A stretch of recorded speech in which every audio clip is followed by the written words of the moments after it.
सब चंगासी। मित्रों, आज फिर से खुशखबरी आई है। सरकार कह रही है बिजली का बिल माफ। कि आपके पुराने बिल माफ कर देंगे और आगे से आपके बिल 0 आया करेंगे। वाह, लगता है जैसे सरकार अपने जेब से निकाल रही है। पर ठहरो, सरकार की जेब कहां से भरती है? सरकार जब बिजली सस्ता करने का ऐलान करती है तो उसे आसान भाषा में सब्सिडी कहते हैं। मतलब जो बिजली कंपनी को उसकी असली कीमत मिलनी चाहिए उसका कुछ हिस्सा सरकार देती है। लेकिन सरकार अपना पैसा कहां से लाती है? हमारे टैक्स से, इनकम टैक्स से, जीएसटी से, पेट्रोल से। हर चीज पे तो टैक्स है। अगर टैक्स में भी कमी रह जाए तो सरकार कर्ज लेती है और वो कर्ज भी आखिरकार जनता के टैक्स से ही चुकाना होता है। तो भाई, जब आप सुनते हैं कि बिजली फ्री हो गई है, समझ लो सरकार कह रही है।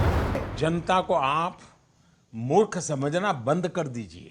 इस प्रकार की बचकाना बातें किसी के गले नहीं उतरती। लोग मजाक उड़ाते। आपका ही पैसा है पर हम आपको ही दान दे रहे हैं, जैसे आपकी ही जेब से नोट निकालकर आपको ही प्रसाद दिया जाए। जब बिजली बिल माफ होता है तो नुकसान कौन उठाता है? कभी सरकार का बजट डगमगाता है, कभी बिजली कंपनियां घाटे में जाती हैं और अंत में लोड शेडिंग, महंगाई, टैक्स बढ़ोतरी, कर्ज का बोझ, ये सब लौटकर जनता के पास ही आता है। याद रखो भाइयों और बहनों, सरकार फ्री में कुछ नहीं देती है। वो पहले ही आपके पसीने की कमाई से खरीदा जा चुका है। तो बिजली फ्री नहीं है, हिसाब किताब में गोलमाल है।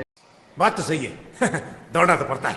ऐसी जानकारी के लिए विजन बाबा को फॉलो करें।